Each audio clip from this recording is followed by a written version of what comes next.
अस्सलाम वालेकुम व्यूअर्स, मैं हूं आसिम मलिक और आप देख रहे हैं लेट्स टॉक। आज हम बात करेंगे उस शख्सियत के बारे में जिसने 6 दिन में वैक्सीन बनाने का दावा किया था और जिन्होंने 24 घंटे में बर्ड फ्लू की वैक्सीन बनाई थी। साथ ही साथ हम ये बात करेंगे कि जी कोरोना की जो वैक्सीन होगी इसकी मालियत कितनी होगी वंस ये मार्केट में आ जाए, और इसी तरह से सालाना जो है ना वो कितनी खपत होगी इस वैक्सीन की। सो कितना इम्पोर्टेंट है वैक्सीन बनाना कंपनियों के लिए, जो मुख्तलिफ कंपनियां इस वक्त काम कर रही हैं।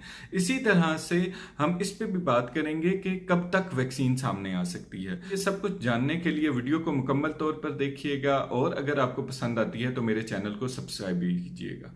2013 में एक नए किस्म का जुकाम जो है वो चीन में सामने आता है।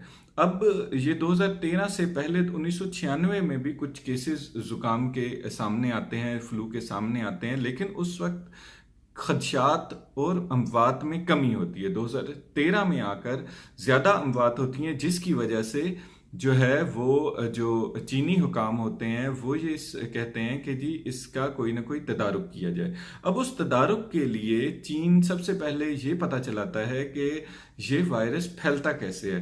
वो वायरस जो 2013 में सामने आता है वो परिंदों से फैलता है। तो परिंदों से फैलने की वजह से उस वायरस को H1N1 यानी बर्ड फ्लू का नाम दिया जाता है।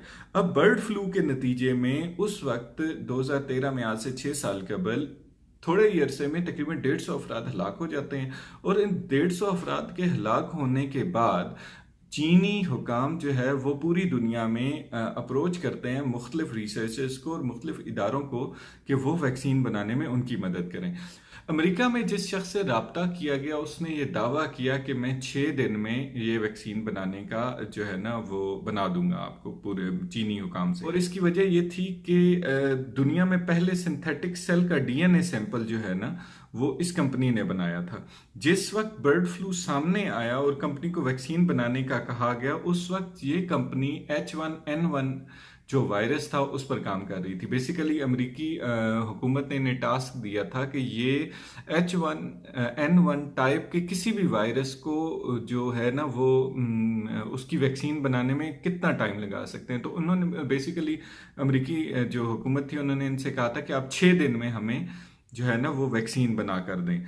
अच्छा, यहाँ ये बताना भी ज़रूरी है कि 2009 में जिस वक्त ये H1N1 वायरस सामने आया था उसके नतीजे में 5 लाख के करीब लोग जो है ना वो इस वायरस से हलाक हो चुके थे। खैर, बर्ड फ्लू के डीएनए सीक्वेंस मिलने के महज 24 घंटों के बाद इस कंपनी ने ये दावा किया कि हमने वैक्सीन कैंडिडेट और वैक्सीन बना ली है।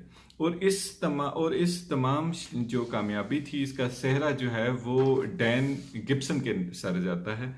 ये डैन गिब्सन इस कंपनी के को फाउंडर भी थे और साथ ही साथ एक साइंसदान भी थे। इस कंपनी की बनाई हुई मशीन जो है, जिस मशीन के थ्रू इन्होंने बर्ड फ्लू की वैक्सीन बनाई थी अमेरिका के लिए भी और पूरी दुनिया में उसके सैंपल्स भी भेजे थे, वो मशीन जो है वो आज भी इस्तेमाल हो रही है और कोरोना की वैक्सीन बनाने के लिए भी इस्तेमाल हो रही है। और इस वक्त पूरी दुनिया में 6 जो बड़ी कंपनियां हैं वो वैक्सीन बनाने के अमल में शामिल हैं, जिनमें यूनिवर्सिटी ऑफ ऑक्सफोर्ड की एक लैब जो है वो बना रही है, बायोएनटेक है, मॉडर्ना है, जॉनसन एंड जॉनसन है और सनोफी है, ग्लेक्सोस्मिथक्लाइन के साथ मिलकर ये कर रही है, और कैंसिनो बायोलॉजिक्स भी एक कंपनी है। कैंसिनो जो है वो पहले नंबर पे है और ये दावा कर रहे हैं कि हम अपनी वैक्सीन को सितंबर 2020 तक सामने ले आएंगे। जब तक कोरोना का खात्मा नहीं हो जाता तब तक इस वैक्सीन की सालाना कीमत जो है वो तकरीबन 10 अरब डॉलर से लेकर 30 अरब डॉलर तक हो जाएगी। लेकिन जैसे ही ये वबा की शक्ल इसकी ख़त्म हो जाएगी, इसकी कीमत जो है वो तकरीबन 2 अरब डॉलर से 25 अरब डॉलर के दरमियान में होगी। इसी तरह पर पर्सन जो लगाई जाएगी ये वैक्सीन वो $10 से लेकर $20 के दरमियान होगी। जो वैक्सीन अमेरिका वगैरह में बनेगी उसकी ये मालियत होगी। अगर अगर ये वैक्सीन हर मुल्क अपनी खुद बनाएगा, जैसे इंडिया बना रहा है, चाइना अपनी बना रहा है, जापान अपनी बना रहा है, तो उसकी कीमत हर मुल्क से वेरी करेगी। अगर पाकिस्तान बनाता है तो ये $10 के बजाय हो सकता है $5 की बने, हो सकता है $3 की बने। लेकिन अगर अमेरिका बनाता है और अमेरिका की इन कंपनियों में से कोई एक कंपनी कामयाब होती है, तो फिर उसकी कीमत जो है वो $10 से $20 के दरमियान होगी। यानी तकरीबन आज के लिहाज से $160 $160 का एक डॉलर है, तो उसके लिहाज से तकरीबन 1600 रुपये से लेके 3200 रुपये के दरमियान। एंटोथेरेप्यूटिक की कंपनी है अमेरिकी, जिनका ये दावा है कि उन्होंने एंटीबॉडी तैयार कर लिया। अब वो एंटीबॉडी बेसिकली कोरोना का जो वायरस है उसको जिस्म के अंदर एंटर होने से रोकता है। इसी तरह ऑक्सफोर्ड यूनिवर्सिटी की जैसे मैंने आपको बताया कि जो कंपनियां, 6 बड़ी कंपनियां या 6 बड़े इदारे जो हैं वो इस टाइम वैक्सीन बना रहे हैं, तो ऑक्सफोर्ड यूनिवर्सिटी की जो वैक्सीन है वो नाकाम हो गई है। बेसिकली नाकामी की वजह यह है कि उन्होंने 6 बंदरों के ऊपर जो है वो एक्सपेरिमेंट किया था और उन 6 बंदरों को वैक्सीन दी थी कोरोना से लड़ने के लिए।